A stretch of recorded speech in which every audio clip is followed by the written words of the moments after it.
Rex Hoggard, Ryan Lavner. We have Shane Ryan from Golf Digest. Great to see you, gentlemen. Shane, I want to start with you. You wrote pretty pointedly, I would say, in Golf Digest, your thoughts about Keegan Bradley as the United States Ryder Cup captain. What do you think? Well, first of all, we're always trained to say something positive first. So I want to say that Keegan Bradley, I thought was quite good in the press conference today. I was really impressed by him. Now, let me segue from there into saying that this is one of the most stupefying decisions in the history of the sport of golf. Okay, the only way this would have made sense is if John Linder sat up there and said, "Look, we were in a tough position. The pipeline is empty because Tiger doesn't want to do it. Phil's at live. So we interviewed, 30 people, and you wouldn't believe how impressive Keegan Bradley was. He blew our socks off. This is our guy." Then you start to say, "Okay, I kind of get it." They didn't talk to him. He didn't know this was coming. They got on a phone call as soon as they could. They looked at a list, and apparently Keegan Bradley's name, which was a shock to everybody else, apparently it was this unanimous pick, eureka moment. Total enlightenment came over Keegan Bradley's name.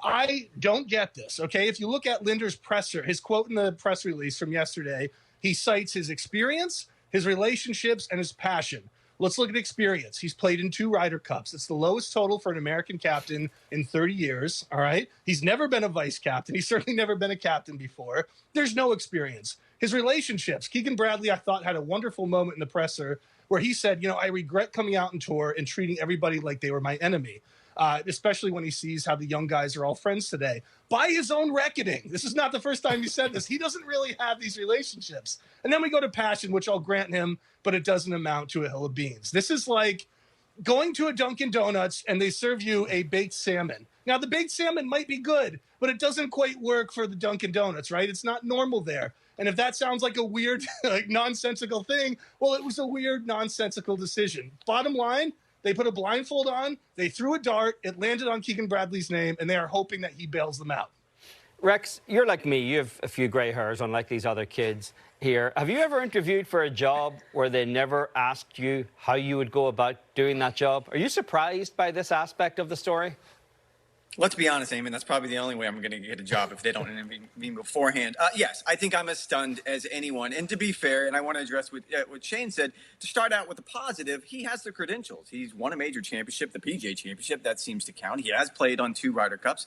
As Shane just pointed out, he won one of those Ryder Cups. So I don't think it's out of the realm of possibility he could be a captain. However, I think it's a bad decision only by comparison. If we were doing this roundtable 5 years ago, we would be breathless right now talking about the prospect of a Ryder Cup at Bethpage, New York City, who you would have some combination of Phil Mickelson on one side and either Sergio Garcia and Ian Poulter on the other side. That is as good as golf gets. We would just be breathless about the idea. That fell through because of Live Golf. The alternative was Tiger Woods will take the U.S. captaincy. That will get things moving. That will get the crowd fired up. Now we don't have that. Now we have Keegan Bradley. No offense to Keegan, because no one else was going to step up. There wasn't going to be a better option.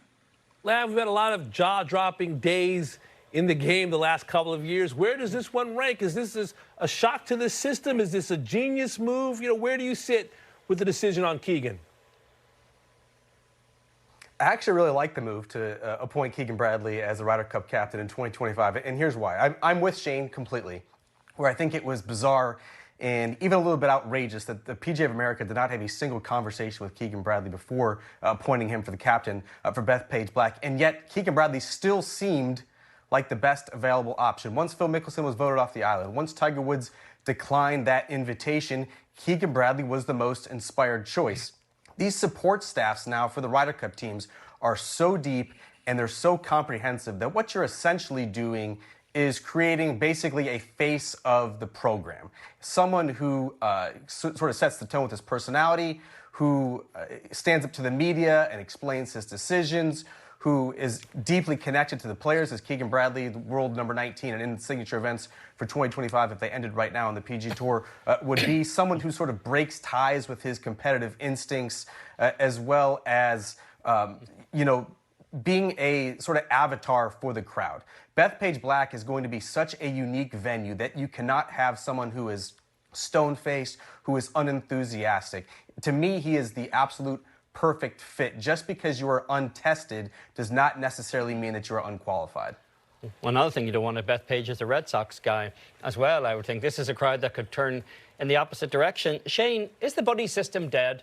Because we've seen captains over the last 10 years function almost like concierges. And we saw Zach Johnson acknowledge in Rome that the 6 guys who made it on points had a huge influence on the 6 guys that he picked. This idea that the players always have to be kept comfortable. Keegan just told us that's not how he's going to run his ship. I think any system is dead. I don't think there is a system in place anymore. It goes back to, I just think that one of the failures, and I say this, the Ryder Cup Task Force, I think, genuinely did a very good job recovering from the 2014 disaster, which was the latest of many disasters. I think they've turned things around to a degree where now they're winning at home. The one failure they had is they didn't kind of groom another generation of captains. And a little bit of that was, of course, unlucky with Tiger and Phil. Zach Johnson didn't really do such a great job at Rome. It's not really their fault, though. So it was always going to come to this moment where they didn't have a good answer for who was going to be the captain. And so Keegan Bradley is their answer. It's completely out of the box. Yeah, I think the buddy system is effectively dead. He was the biggest victim of the buddy system, and he got stabbed in the back by it last time. This is sort of like Julius Caesar coming back to life and murdering all the Roman senators. You know, the buddy system is clearly dead. I don't think there is a system anymore. Ryan, pick up the thread. Are you still with us, Lav? Your thoughts on the juggling act potentially that Keegan Bradley, who you know is going to be trying to make as many birdies as possible between now and Bethpage? Yeah, Damon, I don't see the possibility of Keegan effectively being a playing captain. We saw it with Tiger Woods in 2019, and yet that U.S. team almost lost at Royal Melbourne when he was the playing captain. Although Tiger played well, he made some curious decisions as well 5 years ago that nearly cost the Americans on the road. History shows us that it is insanely difficult to maintain a competitive playing schedule as well as balancing the myriad duties that a Ryder Cup captain has. I did think it was curious, however, that Keegan Bradley said that he'd actually prefer fewer captain's picks at more automatic spots, potentially increasing that number from 6 to 8. That at least increased the possibility that Keegan Bradley, who will be in his age 39 season, still very much in his athletic prime, just a year removed from winning a signature event on the PGA Tour, could qualify on that team. But I don't think that it's eventually, I think eventually it's going to become a moot point.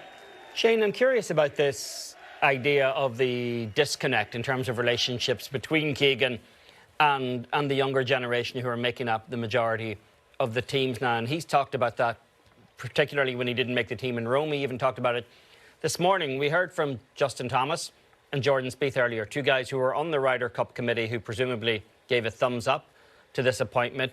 But it was noteworthy that not a single member of that Ryder Cup team posted any social media congratulations on any platform as of a couple of hours ago for Keegan Bradley. Does that suggest anything to you?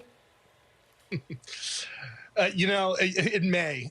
The relationship question is always hard to answer because you hear of guys, and again, by Keegan Bradley's own, admittance, he was a loner. He is a loner, and that's how he came up on the PGA Tour.